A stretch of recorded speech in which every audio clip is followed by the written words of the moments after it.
बारिश का समय था। सपना अपने छोटे भाई सागर और अपनी माँ के साथ एक छोटे से टूटे फूटे घर में रहती थी। उसके पिता के गुजर जाने के बाद उसकी माँ दूसरों के घर पर काम करके जो भी कमाती उसी से घर चलाती थी। पर लगातार बारिश में भीगने से उसकी माँ की तबीयत ज्यादा खराब हो गई। दीदी, माँ एक हफ्ते से काम पर नहीं गई और अब हमारे पास तो पैसे भी नहीं है। आप माँ का इलाज कैसे करवाओगी? तू परेशान ना हो, हम अपना ये घर बेच देंगे और जो थोड़े बहुत पैसे मिलेंगे ना, उन पैसों से माँ का इलाज करवाएंगे। पर दीदी, फिर हम लोग कहाँ जाएंगे? कुछ ना कुछ सोच लेंगे। अभी हमारे लिए घर से ज्यादा जरूरी माँ है। सपना ने वह घर बेच दिया और उससे जो पैसे मिले उससे उसने अपनी माँ का इलाज करवाया, पर उसकी माँ बच न सकी। उस रात दोनों बच्चे अनाथ हो गए। उन्होंने अपनी माँ भी खो दी। ना उनके पास खाने को खाना था, न रहने को घर। दीदी, अब हम क्या करेंगे? कहाँ जाएंगे? सपना के पास कोई जवाब नहीं था। बारिश का मौसम था। कुछ देर बाद बहुत तेज बारिश शुरू हो गई। दीदी, कुछ करो वरना हम लोग भीग जाएंगे। सपना ने आसपास देखा पर उसे कुछ भी नहीं मिला। कुछ दूर चलने पर उसने देखा ढेर सारे बांस आपस में चारों तरफ बंधे हैं। उसमें एक बूढ़े बाबा बैठे थे जो कि बारिश से भीग रहे थे। सपना तुरंत भागकर उन बाबा के पास गई और बोली, बाबा, आप बारिश में क्यों भीग रहे हो? ऐसे तो आप बीमार पड़ जाओगे। बेटा, मेरा इस दुनिया में कोई नहीं। मेरे बेटे ने मुझे घर से निकाल दिया। अब मैं यहीं रहता हूँ। मेरे हाथ पैर जवाब दे चुके हैं। मुझसे अब और काम नहीं होता, इसलिए ऐसी हालत में बैठा हूँ। आप परेशान ना होइए, मैं कुछ करती हूँ। सपना और सागर ने मिलकर पास लगे पेड़ों से पत्ते और लकड़ियां काटकर बांस के चारों तरफ लगाकर उसको एक कमरे की तरह बना दिया और पत्तों से मजबूत करके ऊपर की छत भी ढक दी उन्होंने। बेटा, तुझे किन शब्दों में धन्यवाद बोलूं?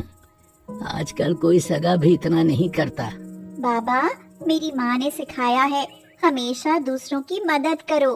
अच्छा, पर बेटा तुम दोनों इतनी रात में अकेले क्यों घूम रहे हो? तुम्हारे माँ बाप कहाँ हैं? सपना ने अपनी सारी आप बीती बूढ़े बाबा को बताई और रोने लगी। दीदी, मुझे बहुत तेज भूख लगी है। हम लोगों ने कितने दिनों से कुछ नहीं खाया। तभी बाबा ने कहा कि उनके पास कुछ खाने को रखा था। उन्होंने वही सागर और सपना को खाने के लिए दे दिया। दीदी, मुझे माँ के हाथ का अंडा डोसा याद आ गया। वो कितना अच्छा अंडा डोसा बनाया करती थी। हाँ, मुझे उसकी रेसिपी भी याद है। मैं तुझे जरूर बनाकर खिलाऊंगी। सपना ने देखा कि पानी रुक गया था तो वह बाबा से बोली, बाबा, अब मैं चलती हूँ। कहीं कुछ काम ढूंढकर जीवन का गुजारा करूंगी। बेटा, अगर तुझे बुरा ना लगे तो एक बात कहूँ? हाँ हाँ बाबा, कहिए। बेटा, मैं अकेले रहता हूँ और तुम दोनों भी अनाथ हो, तो तुम दोनों मेरे साथ रह लो। हम तीनों एक साथ खुशी खुशी रहेंगे। मुझे बच्चों का प्यार और तुम्हें एक बाप का प्यार मिल जाएगा। अरे, इससे अच्छी और क्या बात हो सकती है? मुझे और सागर को एक बार फिर से पापा का प्यार मिल जाएगा। पर बाबा, हम लोग गुजारा कैसे करेंगे? ना हमारे पास पैसे हैं, ना घर। मेरा बेटा कभी कभी कुछ पैसे भिजवा दिया करता था, पर मेरे बेटे को कभी ये नहीं दिखा कि मुझे पैसे की नहीं, उसकी ज़रूरत है। वो पैसे मेरे पास ऐसे ही पड़े हुए हैं। तुम उन पैसों को लेकर कोई कारोबार शुरू कर दो। पर बाबा, मुझे तो कुछ अच्छा बनाना ही नहीं आता। दीदी, आप बोल रही थी कि आपको माँ के द्वारा बने अंडा डोसा की रेसिपी याद है। आप उसका ही कारोबार शुरू कर दो। ये मार्केट में कुछ नया भी होगा। अगले दिन मार्केट जाकर सागर और सपना अंडा डोसा बनाने के लिए सारा सामान ले आते हैं और एक पुराने ठेले को लेकर अपना कारोबार शुरू करते हैं। सपना अंडा डोसा बनाना शुरू करती है। सबसे पहले डोसा उसका भाई सागर और बाबा खाते हैं। सागर ने कहा, वाह दीदी, आपने बहुत अच्छा डोसा बनाया, बिल्कुल माँ की तरह। मुझे तो माँ की याद आ गई। हाँ बेटा, ऐसा डोसा मैंने पहले कभी नहीं खाया। ये तो सच में बहुत ही स्वादिष्ट है। थोड़ी देर में एक ग्राहक वहां आ जाता है और कहता है, अंडा डोसा? ये नाम तो पहले कभी नहीं सुना। जरा मुझे भी खिलाओ, देखूं तो ये खाने में कैसा लगता है। सपना उसे अंडा डोसा बना कर देती है। ग्राहक अंडा डोसा खाते ही कहता है, सच में ऐसा डोसा मैंने जीवन में पहली बार खाया है। ये बहुत ही स्वादिष्ट है। ग्राहक एक दो डोसा घर के लिए भी पैक करवा लेता है। उस दिन सपना की बस इतनी ही कमाई हुई। वह थोड़ी उदास थी। कोई बात नहीं बेटा, आज पहला दिन था, तुम परेशान मत हो, धीरे धीरे सब ठीक हो जाएगा। अगले दिन सपना फिर अंडा डोसा बनाना शुरू करती है। धीरे धीरे उसकी दुकान पर भीड़ लगना शुरू हो जाती है। सपना खुद भी नहीं समझ पा रही थी कि अचानक उसकी दुकान पर इतनी भीड़ क्यों हो रही है। दुकान का सारा सामान दोपहर में ही खत्म हो गया और सपना को दुकान बंद करनी पड़ी। उस दिन उसकी बहुत अच्छी कमाई हो गई। तभी अंत में एक ग्राहक आता है और कहता है, क्या मुझे एक डोसा मिल सकता है? मैंने आपके डोसे की बड़ी तारीफ सुनी है, यहाँ तक मैंने देखा भी है।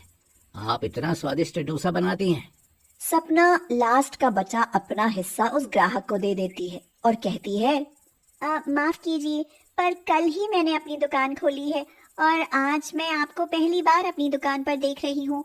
तो आपने मेरे हाथ का अंडा डोसा कब देखा? ग्राहक ने सपना को एक तस्वीर दिखाई और पूछा कि क्या यह व्यक्ति यहाँ डोसा खाने आए थे। हाँ, ये इकलौते व्यक्ति हैं जिन्होंने कल मेरी दुकान पर डोसा खाया था और उन्होंने घर के लिए भी पैक करवाए थे। शायद आपको पता नहीं, पर ये मशहूर फूड ब्लॉगर मिस्टर रॉय हैं। इन्होंने अपने चैनल पर आपके अंडा डोसा की बहुत तारीफ की और वीडियो में आपका डोसा भी दिखाया। इसी वजह से आपकी दुकान पर इतनी भीड़ है। इतना कहकर ग्राहक वहां से चला जाता है। अगले दिन सपना मार्केट जाकर अंडा डोसा का बहुत ढेर सारा सामान लेकर आती है। उसकी दुकान पर हर टाइम भीड़ रहती। धीरे धीरे उसका अंडा डोसा पूरे शहर में फेमस हो गया। कुछ महीने बीत जाने के बाद सपना अपना एक होटल खोलती है जिसका नाम मिस्टर रॉय होटल रखती है। साथ ही वह एक आलीशान घर भी बनवा लेती है और सागर का एडमिशन भी शहर के एक अच्छे इंग्लिश मीडियम स्कूल में करवाती है। सपना, सागर और उसके बाबा तीनों लोग बहुत खुशी खुशी रहने लगते हैं।